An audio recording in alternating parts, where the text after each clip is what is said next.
بسم اللہ الرحمن الرحیم۔ میری عزیز بہنوں، بیٹیوں اور بھائیوں، آج میں آپ کو ایک ایسے موضوع کی طرف حضرت صلی اللہ علیہ وسلم کی حدیث سنانے لگا ہوں۔ وہ ہے منشیات کے بارے میں، جو ایک لعنت ہے اور کس کس انداز میں ہمارے کالج، یونیورسٹی، بچیوں کے اندر جو ہے وہ پھیلائی جا رہی ہے۔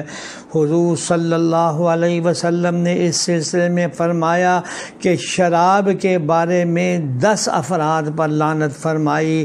نمبر 1 نچوڑنے والا، نمبر 2 نچڑوانے والا، نمبر 3 پینے والا، نمبر 4 اس کو لاد کر لانے والا، اور نمبر 5 جس کے لیے لائی جائے، اور نمبر 6 پلانے والا، اور نمبر 7 اس کو بیچنے والا، نمبر 8 اس کو خریدنے والا، نمبر 9 اس کی آمدنی کھانے والا، نمبر 10 اور اس شخص پر جس کے لیے خریدی گئی ہے۔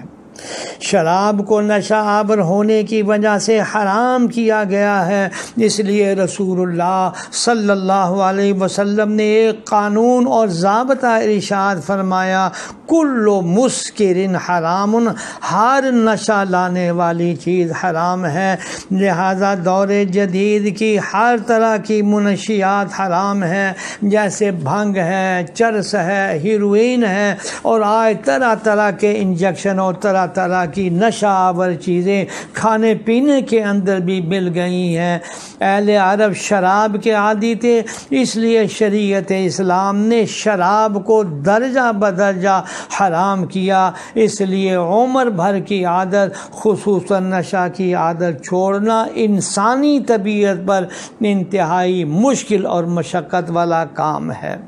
عربی محاورہ ہے جس کا ترجمہ یہ ہے، کسی عادت کا چھڑانا شیر خوار بچے کو ماں کے دودھ سے چھڑوانے سے بھی زیادہ سخت ہے۔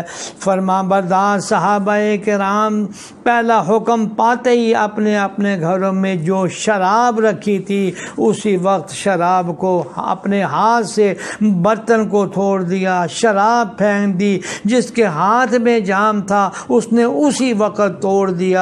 حضرت انس فرماتے ہیں، ایک مجلس میں دور جام کے ساقی بنے ہوئے تھے، ابو طلحہ اور صحابہ کرام موجود تھے، تو جب یہ آواز پڑی کہ شراب حرام ہے، سب نے جو ہے وہ اپنے سارے کے سارے مٹکے توڑ دیے، اور مدینہ منورہ میں اس روز شراب اس طرح بہہ رہی تھی جیسے بارش کا پانی، اور مدینہ کی گلیوں میں طویل عرصے تک یہ حالت رہی کہ جب بارش ہوتی تو شراب کی بو اور رنگ مٹی میں نظر آتا ہے۔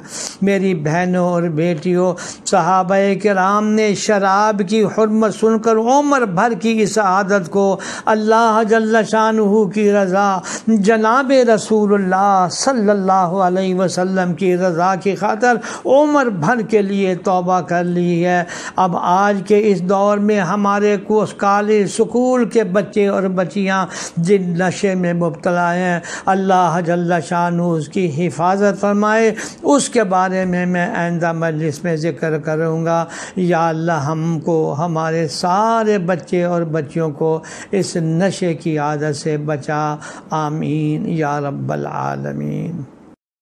بسم اللہ۔